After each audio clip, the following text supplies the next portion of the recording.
From the sword to the syringe, humanity has always found ways to kill legally. But execution wasn't just about ending life, it was about sending a message.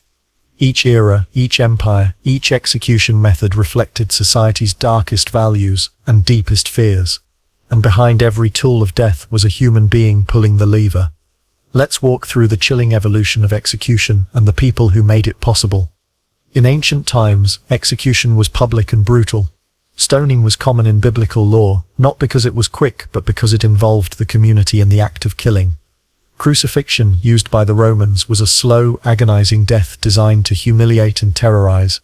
Burning at the stake was often saved for heretics and witches, symbolically purging their souls with fire. There were no trained executioners, just soldiers or mobs. Injustice was public. Pain was power. By the Middle Ages, execution became formalized. The executioner emerged as a profession dreaded but necessary. Beheadings with axes or swords were reserved for nobles. If the blade was sharp and the hand steady, death was instant. But when it wasn't, executioners like Franz Schmidt in 16th century Germany kept detailed journals, seeing themselves not as killers, but as servants of the law. They were trained, paid and isolated, feared by the public yet relied upon by the crown. Then came the guillotine, the so-called humane killer of the Enlightenment. Invented during the French Revolution, it symbolized equality in death. No matter your rank, one blade, one drop, one end. Executioners like Charles Henry Sanson became celebrities and villains.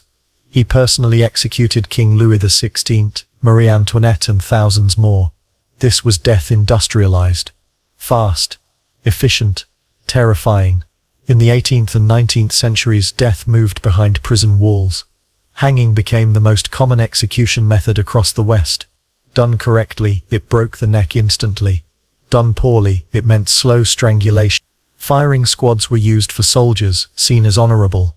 A blindfold, a final cigarette, 5 guns, one loaded with blanks to ease the conscience. Then came electricity. In 1890, the first electric chair was used in New York. It was supposed to be humane. It wasn't. Execution was no longer public, but it was no less horrifying. In the 20th century, death became clinical. Gas chambers were introduced, then phased out after public backlash. Now, lethal injection is the most common method in the U.S. 3 drugs. 1 to sedate, 1 to paralyze, 1 to stop the heart. But even this peaceful method has gone wrong many times. Inmates waking up mid-execution, needles missing veins, deaths taking over 30 minutes. Today, execution rooms are quiet, clinical, hidden. But the weight remains. The tools changed. The rooms changed. But the act, the decision to end a life, that hasn't changed. From public spectacle to private procedure, execution has always revealed more about the society doing the killing than the person being killed. Ask yourself, what does our method of death say about us?